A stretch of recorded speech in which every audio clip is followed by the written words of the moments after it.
are you?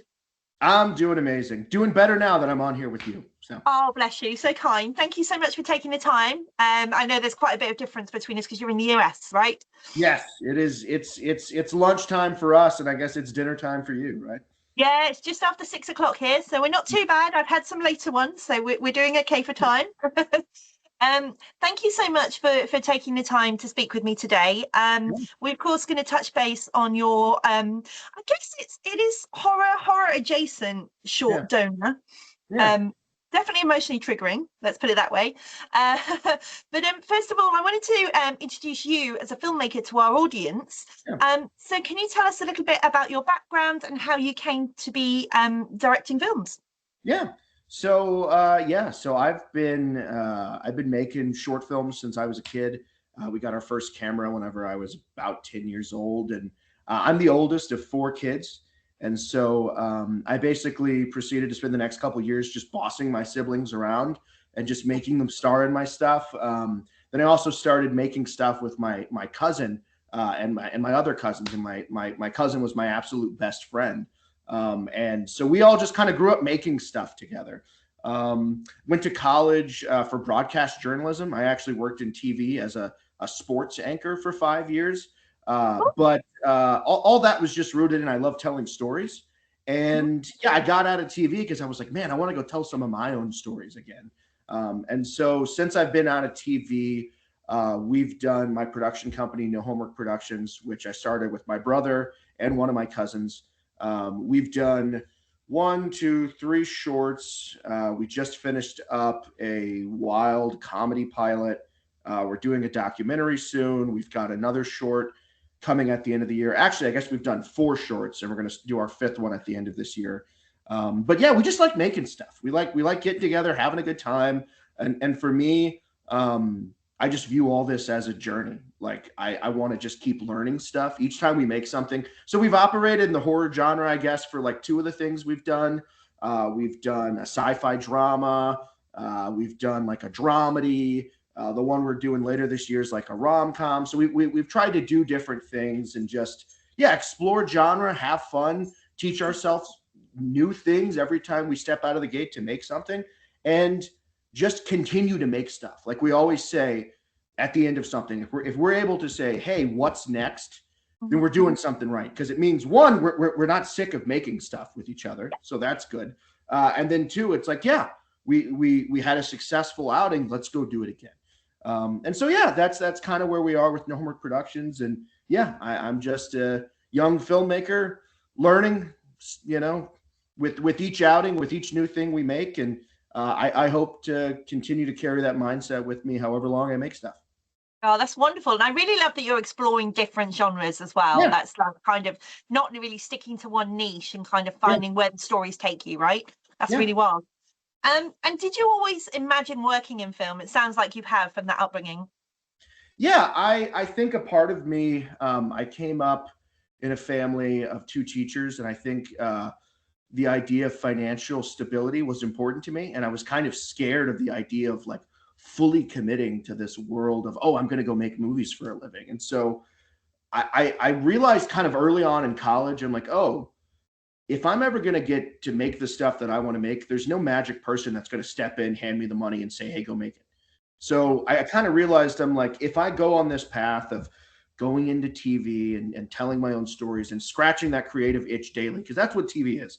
TV, I had a camera in my hand every day, and I was telling stories every day. And as someone who loves telling stories, that was creatively fulfilling. But whenever we started back on the film trail, it just became evident that like, this is what I need to be doing, telling my own stories. And so like I always view like that time in TV as like, yes, we're building up some of that financial stability that's important to me personally, and I'm working on developing those storytelling muscles. And basically when I got out of TV, it's like, okay, let's hop back on the bike. Let's see if we remember how to ride it. And that's what the last couple years have been. So a part of me, this is something that's been a part of me since I was a kid, that will be a part of me for the rest of my life. And if it's shorts, if it's docs, if it's features, that's our big goal is to work towards a feature. There's a horror feature we're developing So it's like, that's like, and that's music to my ears right there. yes, I'm listening. yes, that's right up your alley. But yeah, I mean, I think this has been a part of me since I was a kid. It's going to be a part of me for the rest of my life. So I have a very unorthodox journey. I think indie film too is like, there's no set way to do it, right? No. Everyone's got their own paths, and so I'm happy with the path that I'm on, and with the community of people that we're kind of bringing together on each project, and it's been super rewarding. I love it. Oh, that's wonderful. And you were saying earlier as well that your shorts have included, obviously you've got sci-fi, there was a drama credit I noticed on IMDb as well, of course, with Donor, which we'll touch base on later. I mean, what is it that draws you to these different varieties of stories? What is it that drives you to create them? Is it personal experience, or is it just an idea?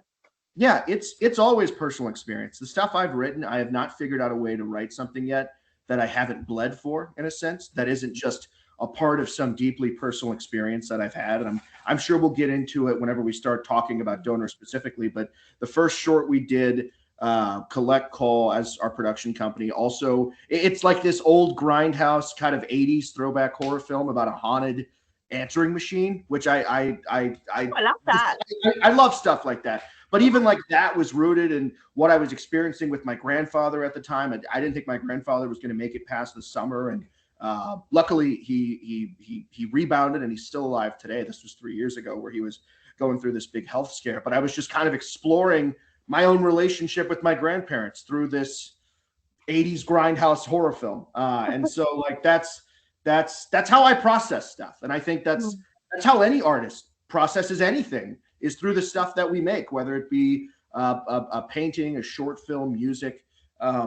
For me, I normally sit down with something I'm working through, and it just manifests itself through whatever story comes to life. For Collect Call, like I said, it was this kind of grindhouse 80s throwback horror film.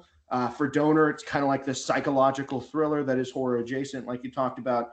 There's always something inside of me. I don't know where it's going, but I love just kind of hopping on the trail and just following it where it leads. Yeah, and I personally, I love the sound of Collect Call. That's something I need to get my eyes I'll on. send it to you. I think you'd like it. Yeah, you can watch it. Oh, that sounds so cool. I love grindhouse style as well, but then to factor it into, like, I'm a kid of the 80s as well. Like, man, that whole answering machine thing was a way of life. You couldn't get away from that beep. I can hear it. So yeah, I need to see it. It's got an awesome synth score. Like the score, it won a couple of awards for music. The music is so good. Ben Ritchie did the music on that. It's amazing. But yeah, I'll send it to you after this. Oh, amazing. Thank you so much.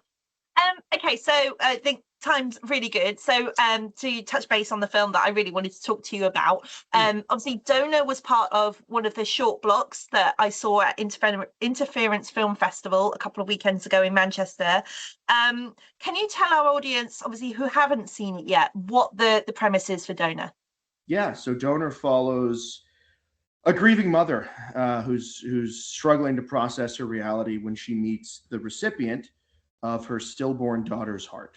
So it's a pretty heavy log line. Whenever you hear that, you know you're kind of in for an emotional ride there. Definitely. And through watching the film, because obviously with the joy with film festivals that I find, and how I try to view most of my films generally, because I consume a lot, as an enjoyer of all genres really, but predominantly horror, is I like to go in as blind as possible. So I try to avoid trailers. And the joy of film festivals, specifically, excuse me, tripping over my words, with the short blocks, is you don't get the trailers, you don't get a lot of information going in. Sometimes you get a log line, but not really very often, or an image. So it was really quite the experience to go in without knowing anything about it. And as you say, it's quite heavy. And then learning that it was a deeply personal film for you. How was it creating something with that experience behind you and putting that out into the world? Yeah, I'll say the process of, I guess, just getting it out of my head and down on paper was I think it was the hardest part, just because it was, you know, and for those who don't know, so I kind of alluded to it earlier, talking about making films with my cousins growing up, and my best friend in the world was my cousin. We were the same age, and this film is dedicated to him. In 2015, a little over a decade ago, he sadly took his own life, and we, at the time had been still making shorts in college and had all these things that we wanted to accomplish together. And so it was, I mean, it still is, and I guess I could be privileged to say this, like I haven't experienced a lot of loss in my life. And that's, to this day, I still think probably the greatest tragedy that I've experienced is losing this person that meant so much to me. He was an organ donor, and something that has been stuck in the back of my mind for years is this thought of like, there's this piece of this person I love out there in the world bringing life to other people. And that's a wonderful thought. It is. It's a powerful thing to think about, that he's bringing life to multiple people across the world. And then on the flip side of that coin, though, he's not here. Yeah. And that pisses me off. And it makes me spitting mad sometimes. And I wanted to make something that captured that contradictory feeling, that feeling of like hope and gratitude, but also that pissing mad. And it's a temperamental thing. It's something, you have days, weeks that are good. And then on a dime, you're like, God, he should be right here. We should be making stuff together. He should be on set when we're doing this. I should be able to call him. I shouldn't only be able to see him, on a picture on my phone. I should be able to call him up for coffee. So it's stuff like that whenever I sat down to write this, I was hell bent on like trying to capture that feeling, and it manifested itself in this story of this grieving mom. And so, I talked about having this feeling for a long time, but I had conversations like with my aunt, who, whenever I sat down to write this and whenever I sat down to shoot it, I was probably most nervous about how she would feel about the film, because she's kind of a conduit in this sense of like, there's a deeply personal experience there that she's had that's very close to Beth's experience in a way. And it just started kind of coming together from there. Gordy Cassel, who so wonderfully plays Beth in our film, me and Gordy came up with Ian. We were all in the same theater group. I wrote this part specifically for Gordy. When I handed it to Gordy, I didn't really give her much context outside of, hey, read this, let me know what you're thinking.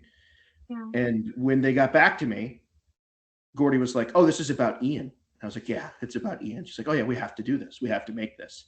And so there being multiple people on set as well, who, like, again, my brother, Ian's brother, Caleb, who's a part of our production company, there were a lot of people who had direct contact and love and special relationships with him who were making this. And to be able to have that joined experience with all these people who loved him was really powerful. So for me, the hardest part was getting it down on paper. The catharsis came in the actual making of it and getting to share in this joined experience with all these people who loved him. And then also have people who didn't know him ask about it and be able to share, oh, let me send you like this little clip or this little thing we made growing up. And, oh, let me tell you how he was. It's been this gift that has continued to give with each screening, with each new person who watches it. I get to talk about Ian. And I'm so grateful for that experience, because in everything we do, I always want there to feel like there's a part of him there as well, because I carry him with me through everything that we make. And so it's a joy for me to get to share, hey, here's this person I love. Here's how awesome he was. And he's at the center of this story to me. Yeah, you can feel the passion and the love that radiates through this film. You can tell it's a deeply personal piece. It's not, I don't feel it's a subject matter and a story and a narrative that just anyone could create.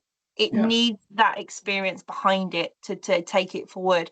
And I will tell you, the pressure in that room dropped during that screening. And I've never been a part of an audience, no matter how big or small, that has sat in a film, and when the credits roll, there was a collective like exhale. And you feel it. Everyone felt something, and it was such a powerful and emotive experience. I'm already going. So it was genuinely like such a different film to experience. And I think obviously I carry my own loss, as anyone who's read the review will know. And for those who don't, I lost a child full term. So, and I said this openly because Gordy very kindly responded to me on the back of the review. And I just had to let her know, like, her performance in this, I have never seen myself represented by somebody like nothing else. She was absolutely astounding in this film. So I had to throw that in there. Yeah. So with that, sorry, no, go ahead. No, I was going to say, and just, I know we talked about it a little bit beforehand, but just to be able to see yourself up on screen in that way has been, for me throughout this experience, I've had multiple people after screening share a similar experience and be like, I've never seen myself up there before. Or there was someone after a particular screening too who said, my sister's going through that right now. They're trying to find a heart for like their 6-month-old. And like to be able to, it was never the goal to, I guess, to necessarily give a voice to someone going through that experience. But to me, it's been almost like a happy accident to be able to provide representation for people who've gone through that, and for you personally to be able to connect with the film in the way that you have. It's the power of this medium, and I'm so lucky and happy to be telling stories in this medium to where they can have impacts like that, like they've had on you.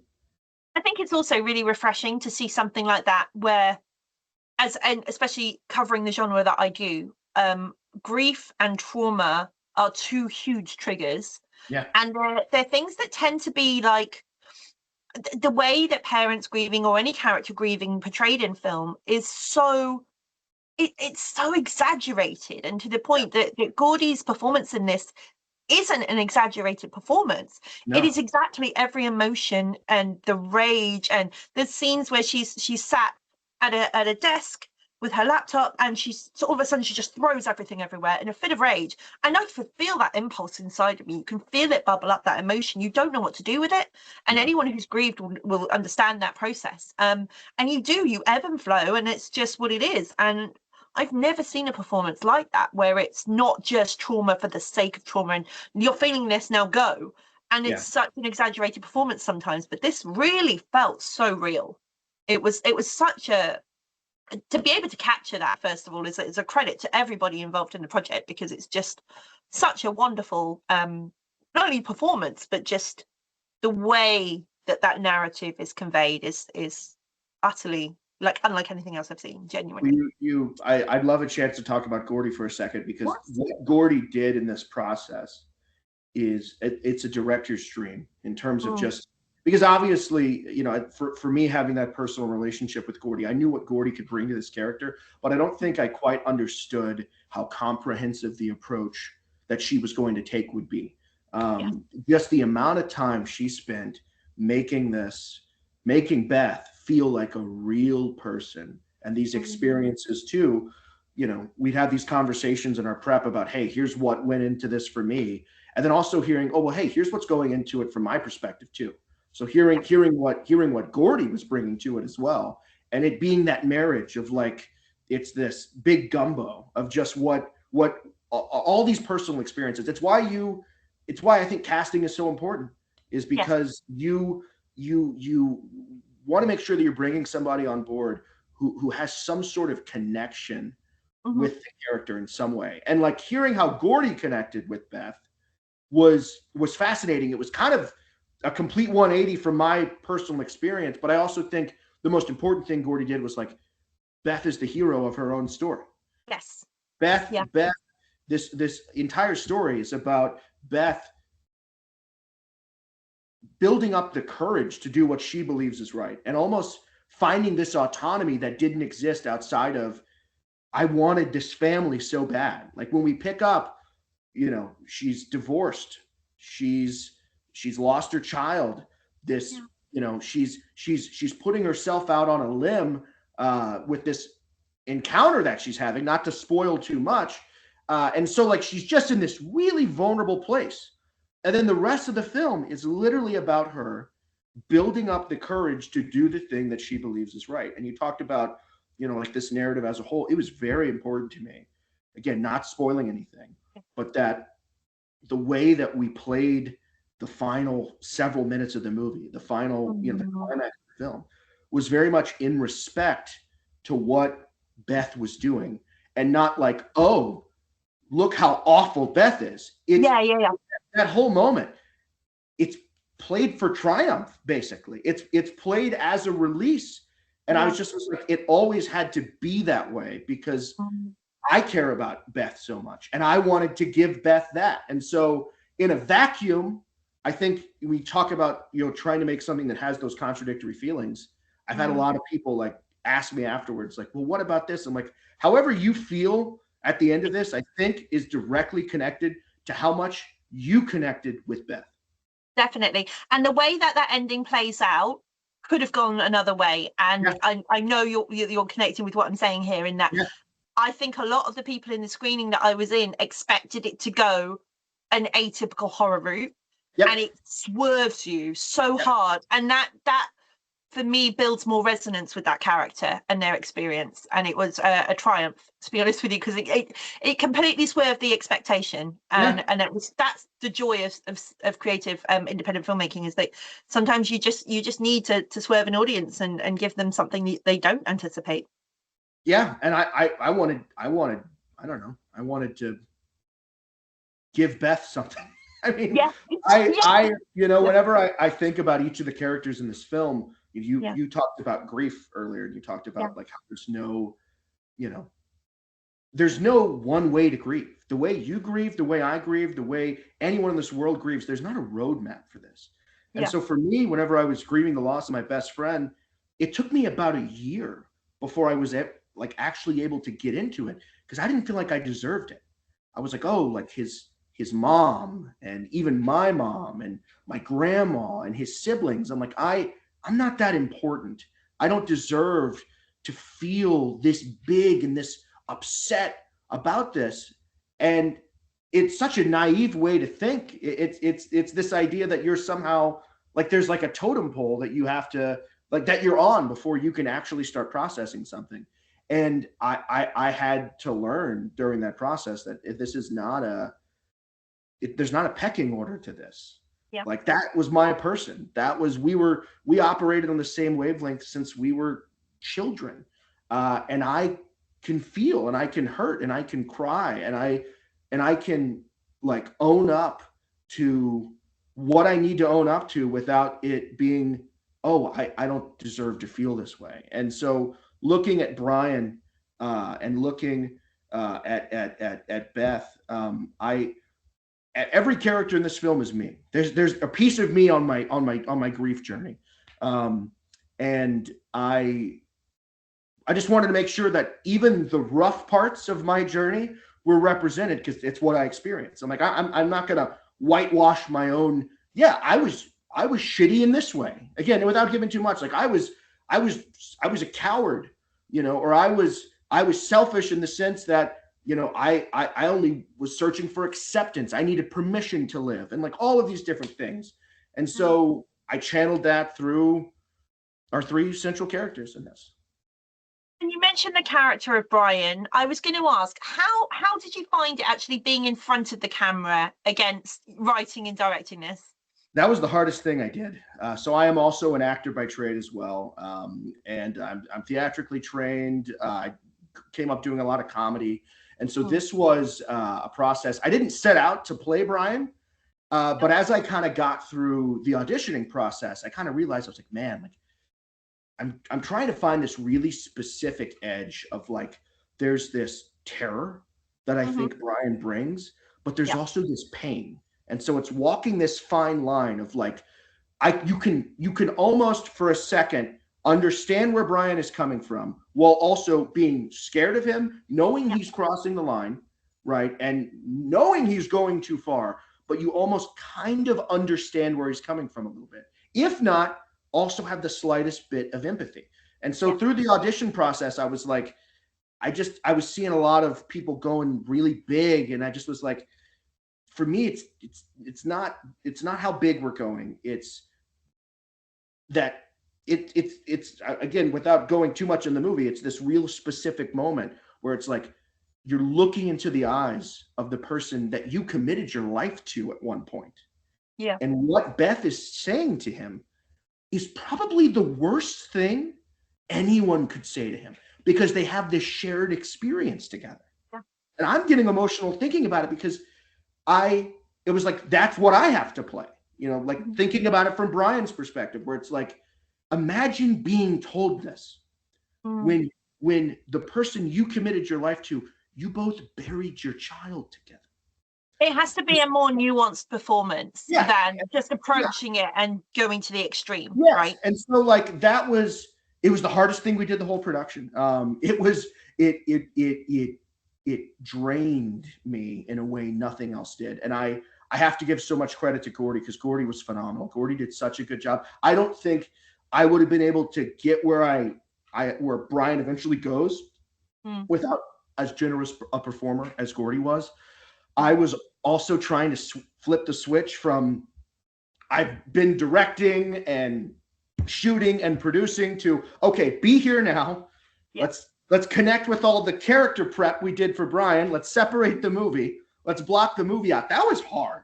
That was really hard, because especially whenever, you're making an independent film like this, at the time, this was the largest thing we had done. We had a total crew, including cast of about 12 people total, but you're still wearing a lot of hats, right? Yeah. And so it was just like, I needed to center myself, be there in the moment, so I could do what I needed to do in front of the camera. And Gordy was just absolutely exceptional. Like I said, I don't think I would have been able to have gotten where I got without Gordy. And I'm forever grateful to Gordy for that, because I truly believe that, again, we talked about how important casting is.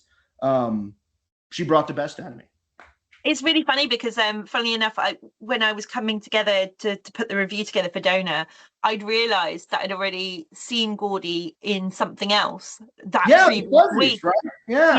And I'd reviewed the fairies, and I was like, oh my God, such a different performance. And it wasn't, I didn't even recognise them until that minute. And I went, holy expletive. Oh, it's my own thing, I can swear. Holy shit. Like, I really did not experience like, I've obviously had moments where you recognize somebody as an actor, and then you're like, that's a different performance. But this completely blew my mind. It's such a 180, and that is exactly what an actor should portray, is that ability to capture emotion on different levels. And completely mind blown. I think I've said it enough. I've blown enough smoke, but I might be biased. They deserve it. They're wonderful. I might be biased, but I think Gordy is a creative genius. We just did another project with Gordy, something that birthed from her mind over a decade ago. It's a zany, out of this world comedy pilot that I think is going to be a lot of fun. But just getting to witness Gordy work and be in Gordy's atmosphere is an absolute privilege. And to also sing the praises of another one of our performers. Opposite Gordy, it's Lucy Faust, who Gordy and Lucy also have an exceptional working relationship. And that was one of the reasons why we were able to get Lucy on board. But also, like, I think about the task that Lucy had at hand in this film, right? Which is like, you're not actually the antagonist of this story, but as the film continues to progress and we start tying deeper and deeper to Beth's worldview and Beth's perspective, you really start to, like, why don't I like this person? Why don't I'm really, and so, like, I feel like Lucy had such a challenge of, like, balancing this fine line of, being unlikable, but also seeming like a threat, right? And there's only one moment in the whole film where we see Lucy's character not tied to Beth's perspective, and it's at the very end of the film. And Lucy's character comes across kind of like a normal person, like, for the first time. And I wanted that to be a moment where you're like, oh, wait a second. Like, your perception is flipped so drastically in that final set piece, because, like, as you say, neither are the villain of their own story or the collective story. And in fact, like, you think about it the other way, you've got a mother there with a child who has a desperate condition, and without some kind of intervention on some level, that child is not going to survive. So that maternal instinct has got to kick in. At some point, it's weird how, when you reflect back on it and having seen the short, how much you lose sight of that very quickly. When that child is not visible, you lose sight of that completely. You are drawn into the performance of Gordy and that Beth's character, and you lose sight of the bigger picture here. And it's mind-blowing. And like, I'd love to rewatch it again and see it from the other perspective. And it just, and Lucy's performances, again, like we're shadowing over with Gordy here, and it's easily done, but that's why I've made the point, is like, that's how the film is. But Lucy is a great parallel for that. How did that relationship come together, and how did you find to cast her for the film? Yeah, so Gordy and Lucy had worked together before in the past, and Lucy has just been a part of some incredible productions. She's been heavily featured in an Academy Award nominated film, Mudbound. She had a recurring character arc on the Amazon series, The Underground Railroad. She's been in all kinds of stuff, and I was initially just terrified of the fact of, like, man, like, what if I meet this person and I fall in love with their ability and what they want to bring to this character, and then they can't play this character because we're just a small production. And we had a conversation that was initially supposed to last maybe 20, 30 minutes, and we talked for almost 2 hours about the character. And nice. At the end of the conversation, I was like, I have to have Lucy. Like, Lucy's got to be a part of this film. She got it on a level that again, you're always, especially in this process, you're trying to find people who are on that same wavelength as you. You know, I'm not even saying exactly, but just like, are we in that same general area? Because then people bring their own stuff to it. And so I realized early on, I was like, God, like, I really hope that Lucy's able to be a part of this. And lo and behold, she was. And so getting to benefit from the fact that Gordy and Lucy had already worked together, I think, was also huge. They had a working relationship. I think, oddly enough, they'd only done comedy together. And so this was kind of the complete opposite of that. But like, one of the things that we discussed kind of early on was this idea, and Lucy's so like, she made this point, like, Julia sees Beth. Julia was almost Beth. Yeah. I mean, Julia is one mishap on the operating table from being Beth. Yeah. And so, like, there truly is this two sides of the same coin situation where you have one woman looking across at an alternate version of herself both ways. And so I was like, and again, because again, the challenge for the actor is, no matter who you're playing, you're the hero of your own story, right? And so, you know, when you're thinking about Julia, like, actively thinking about, like, I'm here, I'm trying to get permission from this woman across from me to be happy, right? And to live. And I think I've got the answers for this person. Oh, I'm going to reach out. I think it's a good idea that you should meet her, you know? And then all of these tiny little, I call them like almost micro stabs with what she says were, you know, things that I heard after my best friend died. Things like, you know, this is God's plan, and just all these tiny things that people say. They don't actually think about what it means.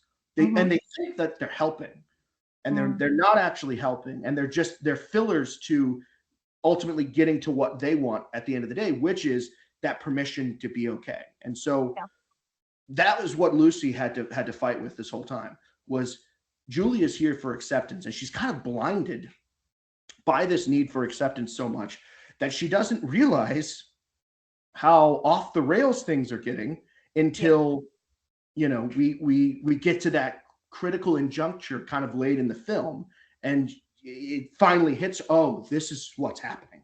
You know, I've got to get out of here now. This is not about me. I'm in danger. And so it was just wonderful. Again, not even just as a director, but as a performer, to get to learn from both Lucy and Gordy, see how they prep, you know, see the things that they did leading up to the production, seeing what they were doing on set. I'm very personal in the way I like to direct. I don't like to give direction in front of everybody. I like to pull people aside. I like to have conversations. I like to ask questions. It's kind of how I operate. And so in that process, to be able to get to do that with both Lucy and Gordy, to have these conversations where we would get what we set out to do in prep, but then we'd explore in the moment. Well, hey, what about this? What do you think about this? You know, hey, what if we tried to ask this question in this take? you know, and what if we tried to answer that question in this take? And so it was so rewarding to get to do that with two people who have been around the block, who know what they're doing. And as a young performer and young director myself, it was an education that I couldn't put a dollar amount on. It was amazing. Yeah, it sounds, and it's such the joy, as I say, of like independent filmmaking and smaller productions is you have that luxury of being able to have it as a collaborative space. Yeah. Yeah. That's all I want. I don't ever want to make stuff and it not feel like that, because I'm not, especially as a director, producer, whatever my role is on set, I don't want to feel like I'm just playing with action figures. You know what I mean? There's not, everyone is bringing something. The lighting tech is bringing something. My ADs everyone's bringing something, and it needs to feel like it's a safe space for ideas. It's a safe space to try things. We're always going to get what we need to get, what we set out to do, but then we're going to try stuff too. That's just how I personally like to operate. And I don't know if that comes from my comedy background, where it's like, yeah, you tell the joke, but then you rattle off 3 more, right? And you just kind of see where the moment takes you. But that's how I like to operate. No, definitely. It's a great way to approach your filmmaking as well, I find. You're getting the best out of your performers and those involved in cast and crew. So you're doing all the right stuff, which is great to hear. And how have you found the reaction from people who viewed Donor? How's the feedback been? That's a great question. So like, for example, you getting to watch it at the Interference Film Festival. I was really curious when we set out on this festival journey at the beginning of 2025, how it was going to do in the horror space. Because in my mind, there is something deeply unsettling about this story.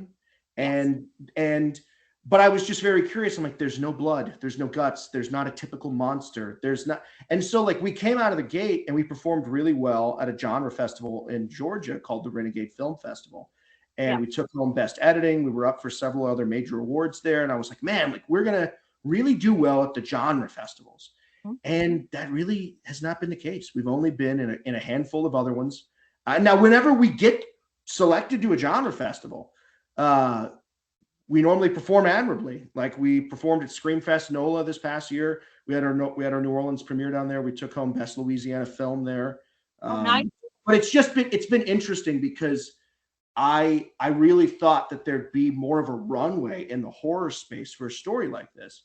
But that hasn't been the case on the festival circuit. Where we have found our most positive reception has been competing as a drama in festivals across the United States and across North America. And so I've found that really interesting. You know, I've had a lot of people again come up and talk about the ending. And like I told you earlier, I was like, I really feel like however you feel at the end of this is directly correlated to how you connected with Gordy's performance on screen and how you feel about Beth. Because if you walk out of this with a sinking feeling in your stomach, you probably really connected with Beth.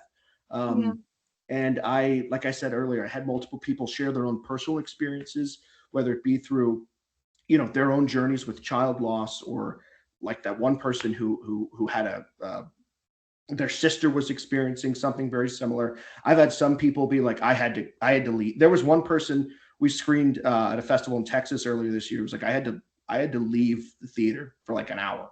It's like I had to go walk around because I was so completely taken back by what I had just seen. And so like, again, it's so hard to cut through the noise with anything that you make, whether it be a short film, a song, anything. And so I'm just so grateful that we've been able to find audiences and that people are sitting down watching it. The biggest, I think, hope that any director or any filmmaker might have is that even if it's one person in a small room, that someone gets to sit down, put the phones away, sit in the dark, and experience your story. And so I've been so grateful. We've screened now, and I think it's 40 different festivals across North America and now overseas in the UK. And so it's been really cool to get to have those experiences with the audiences in the theaters. I haven't been able to go to as many as I want. It's expensive to travel around. Yes, it is. But it's been really cool when I have been able to watch the film with an audience and see how people react at certain points. There's a moment in the film, without spoiling too much, that I was like really curious, like if it was going to hit with people the first time I saw it with an audience. And it's sort of like this, you know, this buildup of, we talk about Beth trying to build up the courage to do what she needs to do. You know, we're alluding to this thing that Beth is doing off screen a couple times, and then we have this moment where she has a breakdown basically in front of this creation. And to hear the way the audience reacted to that reveal was really important to me, because I wanted it to feel like, again, she was literally building up the courage to do what she does in that next scene. And so as a filmmaker, I've been super grateful that I've got to sit down in the room with people, see where people, you know, connect with certain moments. I wish I could do it more. I don't get to do it as much as I want. But yeah, it's been a wonderful journey, and the feedback for the most part has been really special. And it's been more than I could have possibly hoped for going into it. Definitely. And I have to say, actually, on the back of the screening at Interference as well, I have never come out of a screening, and it was the last on that short block to be shown. Yeah. And I think we walked out of there, and collectively there were lots of people, as you do when you come out of a screening, everyone's like, how did you find it? Yeah. And it took about 2 minutes for everyone to build a conversation. There was a lot of, I need a minute to resonate. I need time to decompress what I'm experienced and what I'm feeling, because right now it was just a wall of emotion. And it's the first time I'd experienced that as an audience member, seeing others go through the same thing. You normally get a mixed reaction to different screenings, but that was like a collective experience. And as when I say the air was sucked out of that room and that first title credit went up, you were like, yeah, it's genuine. So you've got a powerful piece of filmmaking here, I have to say. And what is it that you believe makes a character memorable for audiences when you're creating these characters as a writer? It's a great question. You know, for me so far in the handful of things that I've been able to lead, I'm always really interested in, like, do you have an interesting why? And like, do you have an interesting why that's driving you through everything you're doing? For Beth in this, Beth is, for lack of a better term, poisoned by the thought of what if. Yeah. I'm like, what if my child isn't dead? What if I was still married? What if? And it fuels every decision that she's making. And her why quickly becomes this warped reality of like, no, I believe this to be my truth. I'm going to act upon it. And I think seeing that play out in real time, it's horrifying.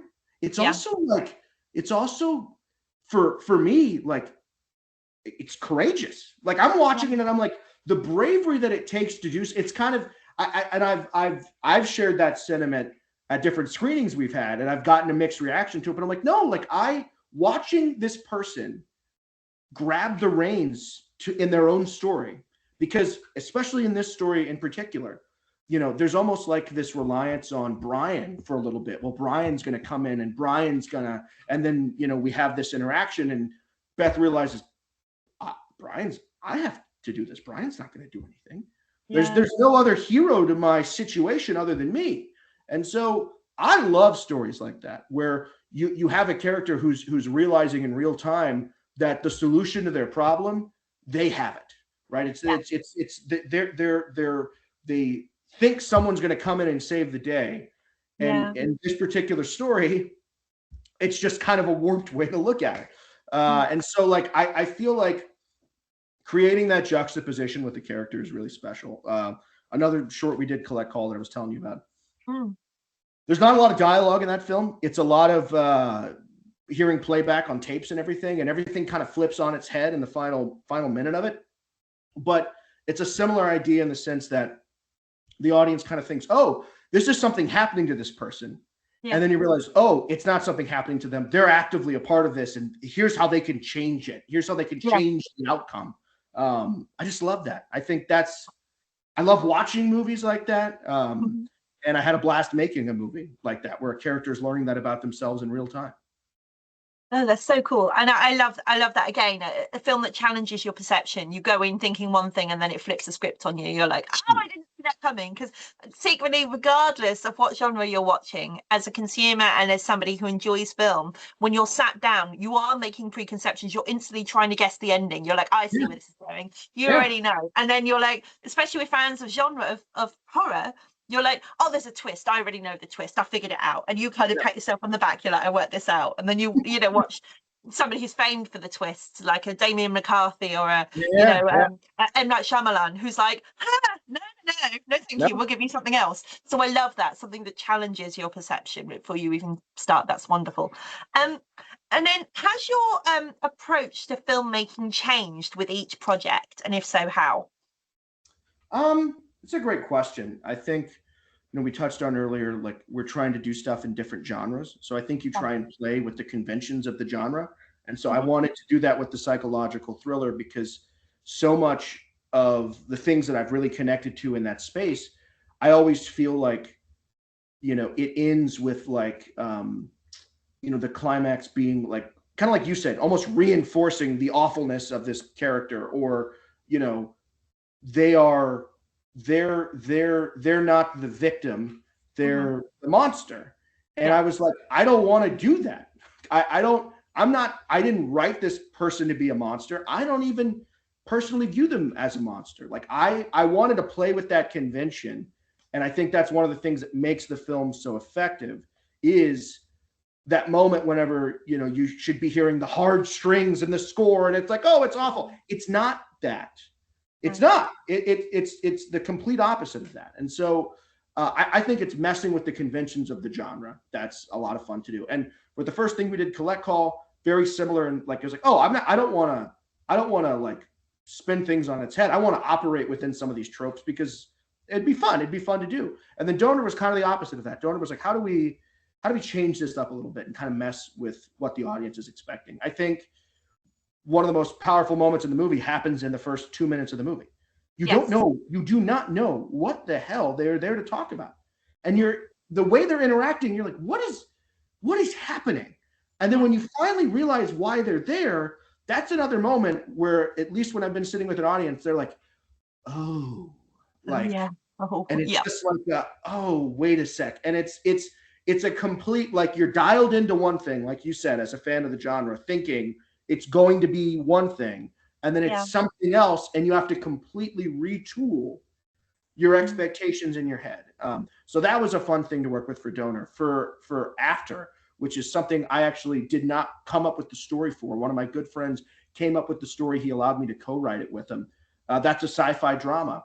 We wanted to do something that played with the conventions of a drama, but I didn't want it to be this big, bombastic relationship drama where there's this knockout, drag out. I wanted it to be subtle and quiet, and at least how I view maybe how actual people in private would have, these conversations and try and work through these things. Because like, you love that person that's across from you. And so that was another one where it's like, I don't want this to be Marriage Story, Adam Driver punching a hole in the wall. Again, I want this, how do I ground this in an interesting way? Also in the confines of it being a sci-fi story. So yeah, it's I think for me, it's been exploring these things through genre, figuring out what are the tropes that exist, how can they benefit me in the story that I'm telling, or does it benefit me more to try and flip them on their head? And like, I'm learning, because I just did my first like true comedy, and so for and that was the pilot that we did with Gordy.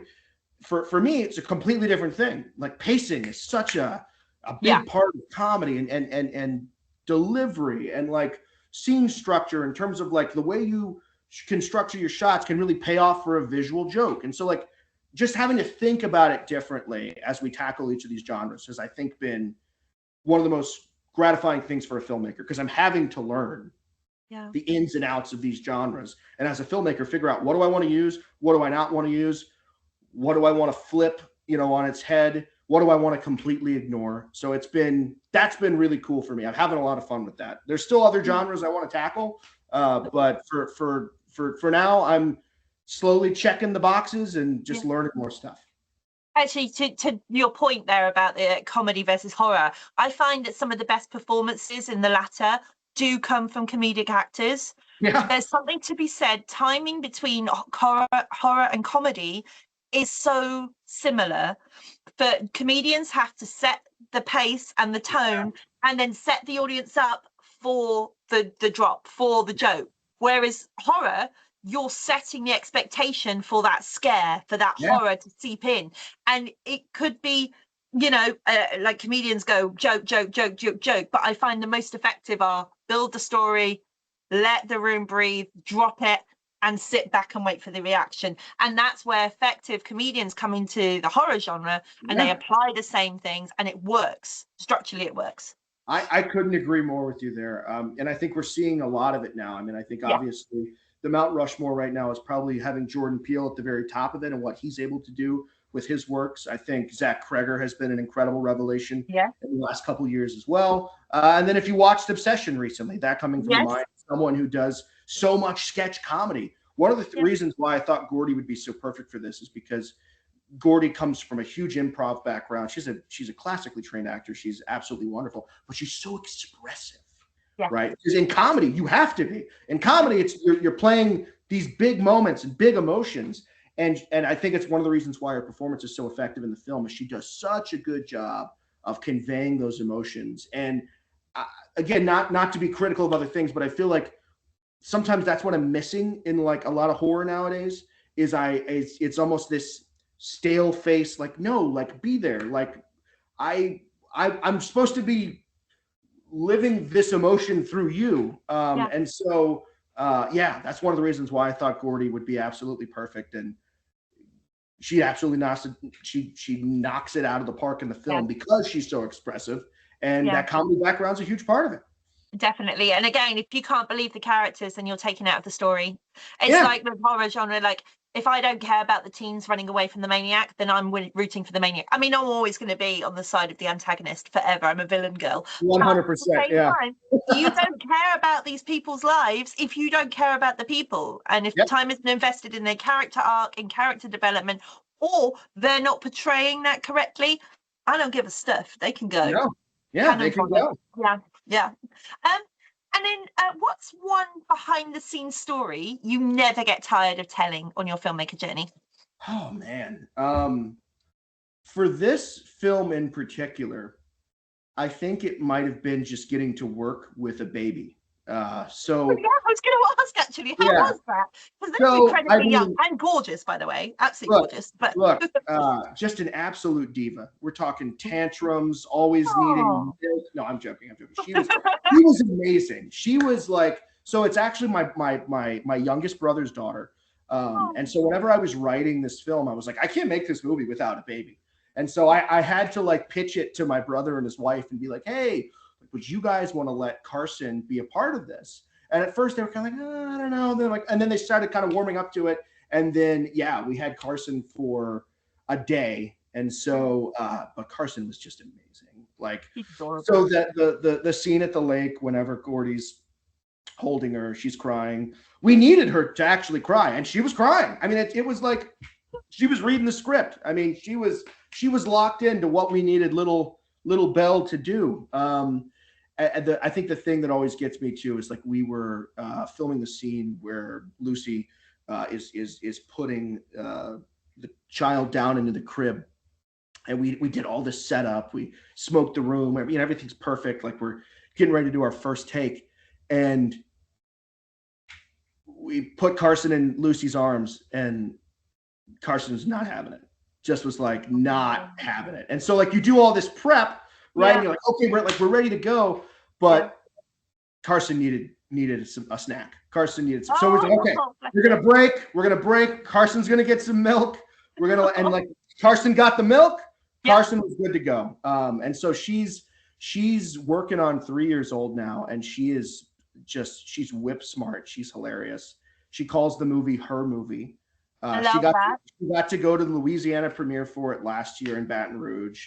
It was really cool because the last time that the cast had seen her, she was only about 7 months old. And so now she's walking around and talking, and she's hilarious. But it was so cool to be able to get to do that for her too. Like the film is also dedicated to her. I want it to be something she always has. And also I hope maybe as she gets older, it sparks an interest in acting. You know, it's like, hey, I got something for you always, Carson. Like we can always make stuff together. I love it. But we had so much fun getting to work with Carson, and it's memories that I'll carry with me forever. Oh, that's so wonderful. And again, it's another you know, string in your bow for the personal Yeah. touch that you've added to this. It's another family member. It's Yeah. something else, which is really lovely. And then I have one last question, and then we're going to Yeah. go into a quick fire round. Um, Cool. do you have any advice for aspiring writers or filmmakers? Yes. The biggest thing I would say is go make shit.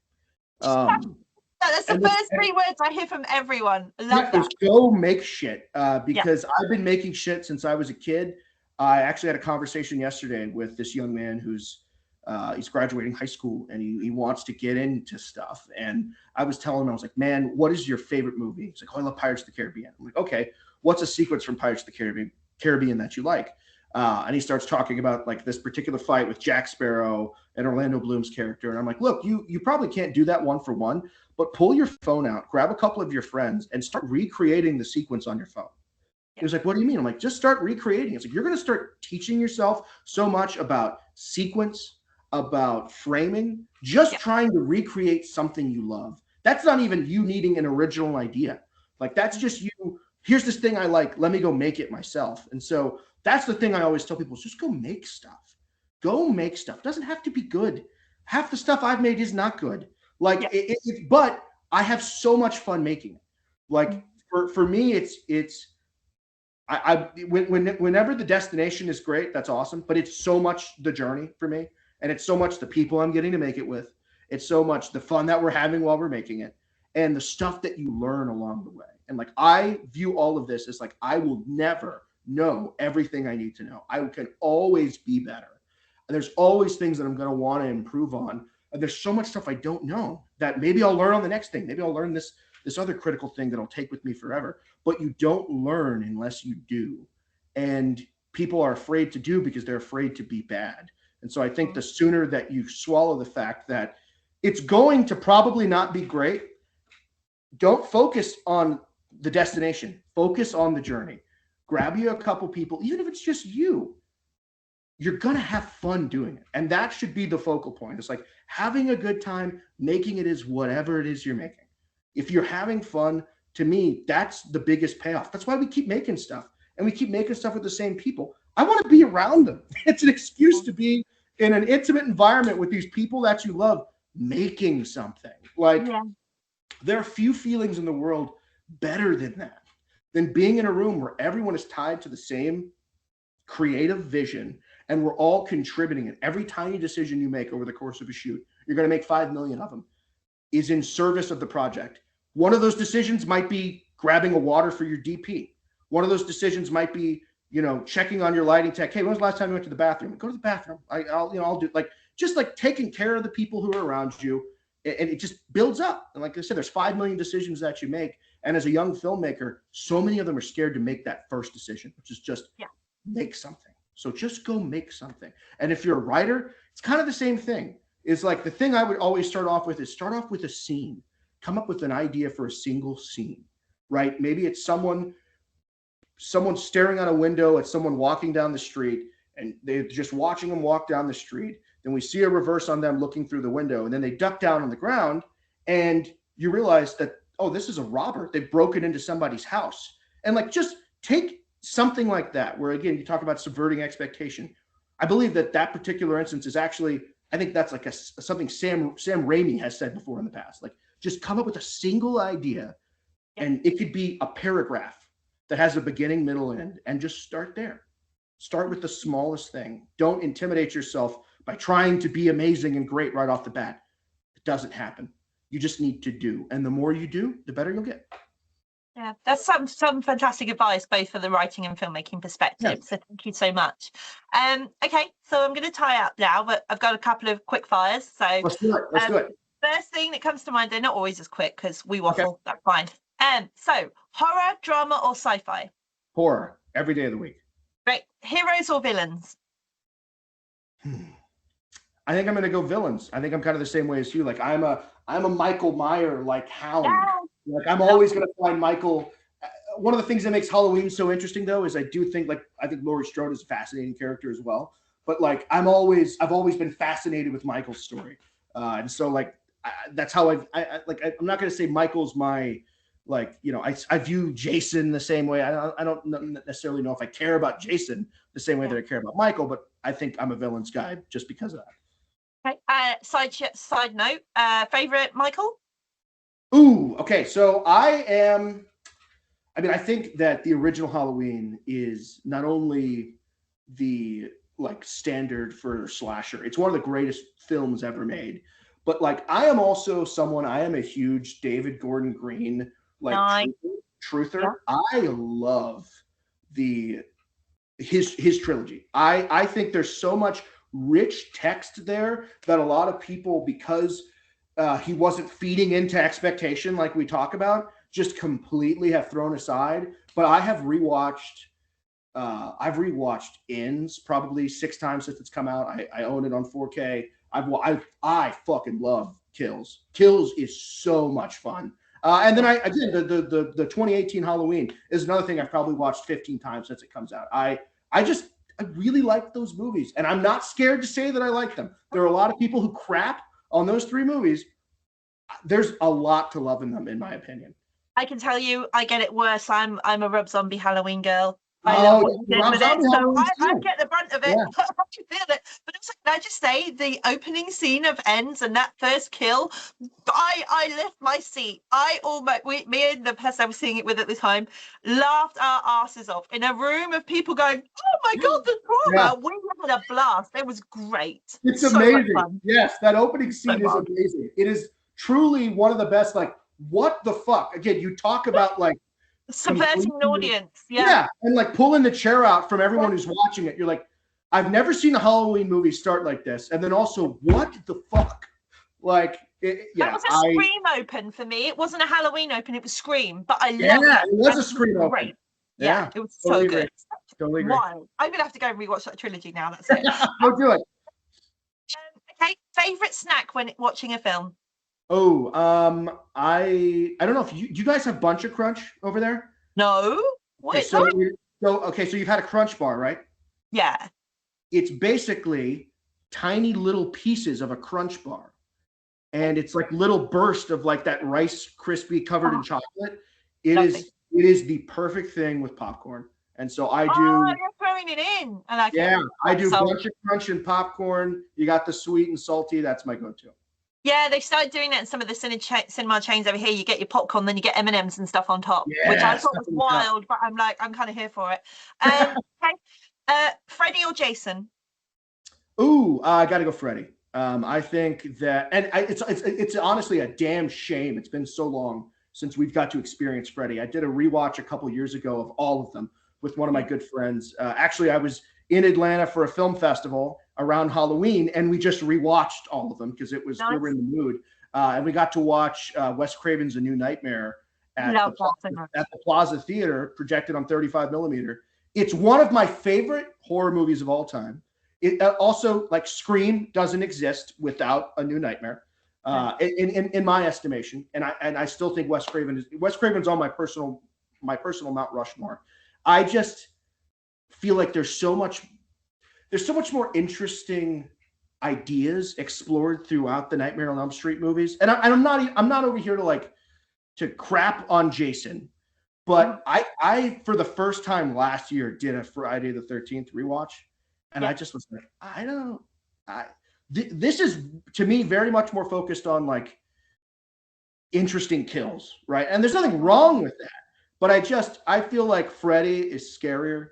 Freddy has a handful of better movies. Again, I'm not like saying all of Freddy's movies are amazing. I do love Freddy vs. Jason. I think Freddy vs. Jason is my favorite Jason appearance. Oh, not sure about that one, but okay. But I will say that like the Friday the 13th, because during COVID I was furloughed, so I wasn't working. I was just sat at a computer, much like I am now, really, just watching horror. I watched Friday the 13th all the way through. It took me only 3 days to watch all how many films there are, 10, 11, whatever, if you include the remake, which I love. And I have to say, it's such a disjointed franchise. That's the thing that takes it away. You can have different directors and different approaches because we've seen these larger franchises do it. But for me, it's the most broken of a franchise apart from Saw. And I'm just really struggle with it. I could not agree with you more. And I think that's why I feel so like I just kind of keep it at arm's length. And I've seen the original one a couple times. I really did like the reboot they did in, I guess it was 2009. It was great. It was awesome. It was a terrifying Jason. And I think Freddy vs. Jason is a fun like exercise in like, because I also think Freddy vs. Jason was supposed to be like Freddy vs. Jason versus Ash too, which I would have loved because I know. We'll never get it. We'll never get it, sadly. It's a comic. I want to read the comic. I've never read the comic. But yeah, it feels like it's all over the place. And, you know, there's multiple times where it's like the producers, I think, you know, okay, yeah, this is it. We can't wring any more out of this. And then they got to come up with some convoluted way to bring him back. And I'm a huge fan of Vicente DeSanti's Never Hike Alone series. Yeah. I think those are the best. Again, I'm not a huge Friday the 13th fan, but a couple years ago at the Chicago Horror Film Fest, I got to watch, I believe it was Never Hike Alone 2. And he brings back original cast members. Jason is terrifying. If you haven't seen these films, they are the gold standard for fan films. I hate to even call them fan films because they're really not. They feel more a part of the franchise than some of those other films. They 100% do, because they care about particular characters in a way the franchise just doesn't. And they're wonderful, wonderful films. I met Vicente at that festival, and I've been singing the praises of that movie ever since. And I believe that they're doing an animated version now. But to me, that's my favorite version of Jason, is what Vicente was able to do. Yeah, that's a good shout, actually. That's one that never gets spoken about. Maybe I'll take that forward to the audience at some point as well. That's really cool. Okay, favorite film soundtrack or score? Oh, God. That is so tough because I love score. Now, this might be a cliche thing for me to say, so I'm thinking about the scores I've listened to the most in my life. Jurassic Park is my all-time favorite movie. That's probably mine, because that's just the way it crescendos. I recently got it on 4K and I rewatched it, and I got insanely emotional because I hadn't watched it in a while. And there's just something about that music. And people talk about like Williams in particular being a composer who maybe signals emotion too much to the audience, but I feel like what he does in those in Jurassic Park in particular is so special. It's one of those, you just hear a couple pangs of the score and you immediately know where it's taking you. And I have more times than I care to admit been driving around just in my own personal Jurassic Park listening to that score. So I gotta go to Jurassic Park. You're having a Peter Griffin moment in the episode where he has his own soundtrack. Yeah, that's what I'm imagining. That's what I'm imagining. That's exactly what I'm doing. Okay, favorite director? Oh, this is one that changes depending on the day of the week. I talk about Halloween. I absolutely love John Carpenter. I think John Carpenter is probably my biggest inspiration as like an independent filmmaker for what he was able to do in terms of completely turning independent film on its head when he made Halloween, and even just a couple like Assault on Precinct 13, all those things he was doing at that time. So good. But if I'm going by people that I just watch all the time, the three people that it rotates for me is, talk about Jurassic Park, huge Steven Spielberg guy, like absolutely worship at the altar of Steven Spielberg. I love the Coen brothers. They might be the quintessential contemporary American directors. And then, I guess I'd put Carpenter there in that third slot then. So, and it rotates. Like if you ask me tomorrow, you're asking me today, so I'm going to say Spielberg because I'm going to see Disclosure Day tonight. And I'm super excited. Oh, okay. I've not been hearing good things, which is a shame because I was blown away by the trailer. So ignore the negatives. So I might go and see it on Friday afternoon if I can. Because I'm really excited for it, but I've not heard good things. I'm like, no. Okay, a film you wish you could have directed or would like to remake? Wow, that's an interesting question. Here's how I'm going to answer it. There is this: if I was ever given the ability to adapt something, and I think about I'm a big comic book guy too. There's this comic that I want to adapt so bad.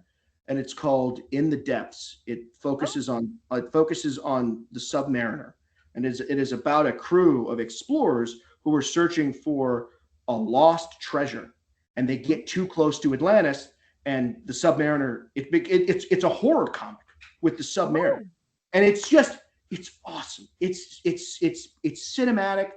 It's something that I've the first time I read it about a decade ago, I was like, this would lend so perfectly to a film. I wish that in the superhero space there was more exploration of genre.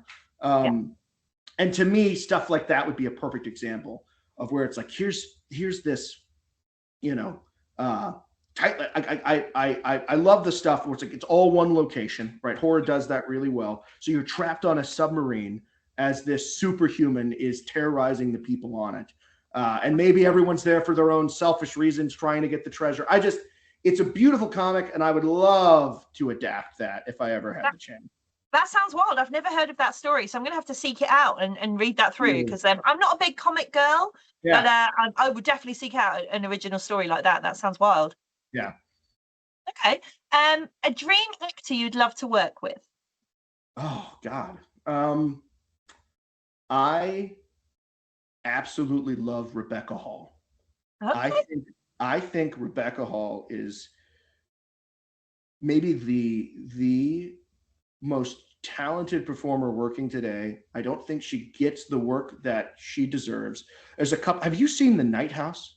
Yes. That movie completely destroys me. I've watched it a couple times now. A film that actually was a direct inspiration for Donor, Resurrection. I don't know if you've watched Resurrection with her and Tim Roth. Seek it out. It's so good. Resurrection was the movie. It gave me for me, it felt like it gave me permission to make Donor, because like I watched it and I was like, one of the things for Donor, I was scared that maybe people wouldn't connect with the story because I'm not a mom, right? Like and so like, but I watched that and I was like, you know what? No, I've got a story to tell. Like I'm gonna tell it. And so I absolutely love her. She's phenomenal.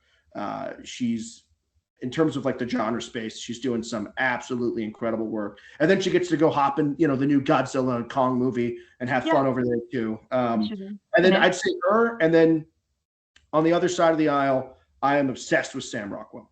Like, he's so good. I have loved Sam Rockwell since I was a kid. He's only getting better with age. He's getting to do all the prestige stuff now too. He's got that new film coming out later this year with John Malkovich. It's coming out around my birthday, so I'm excited about that. I would love to do something one day with either one of those two people. I actually have a feature script that I've been polishing that I cranked out this spring, where one of the characters basically in my mind is Sam Rockwell. I'm like, God, that is just, I wrote that for Sam Rockwell. And it for me, a lot of times when it's easier to like write with an actor in mind, because you kind of know, oh, here's their nuances and here's because we've watched them so much. But those are my two: Rebecca Hall, Sam Rockwell. I'd love to work with both of them. Love that. Throw it into the ether. You never know who's watching. You never know who finds it. So, well, you know what? If they ever come knocking, you're welcome. Yeah. Love that. I'll take a commission fee. Thank you. Okay. Double feature for us to get to know you. So if you're going to screen a double feature at your local theatre, which two films would you pick? Ooh, that is a great one.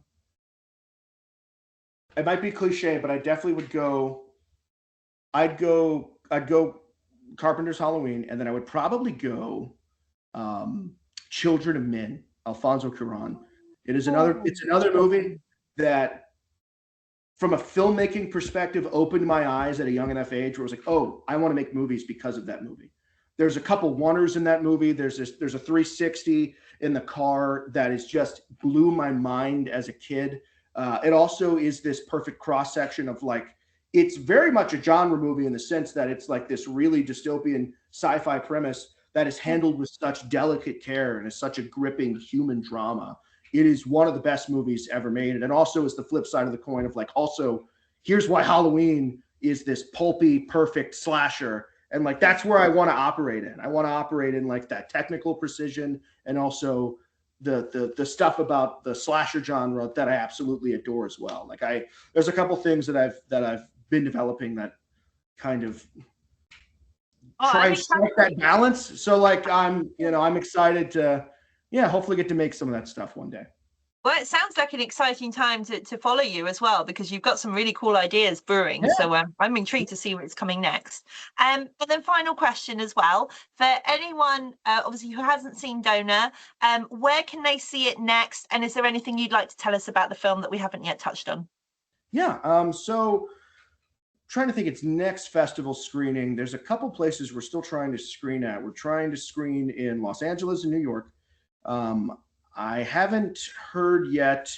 There's 2 festivals coming up in LA that I feel like we have a good shot for. The actual last screening that it had was Interference. This is probably the first time since we've been on the circuit, which we've been on the circuit since last February now, where I don't have another screening already lined up. We've been pretty rat-a-tat-tat. Actually, June is going to be the first month that it hasn't screened in something since it started. It had screened in like, I guess 18 consecutive months worth of, it had been like you could walk in a theater, sit down and watch it in at least one place.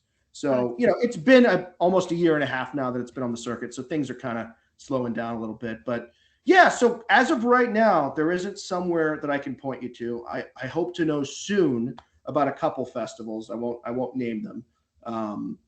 But yeah, and then I'm thinking by the end of this year, beginning of 2027, it'll be on the No Homework Productions website and YouTube channel. And so currently you can find our first short, Collect Call, on YouTube. It's screening on the Red Tower Horror channel and then the Unholy TV channel. Okay. It's on both of those platforms. And then I guess the last thing that I would say about this film is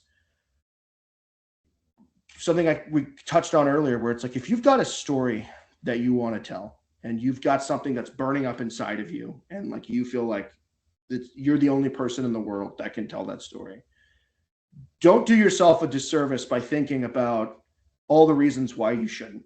Like, just do it.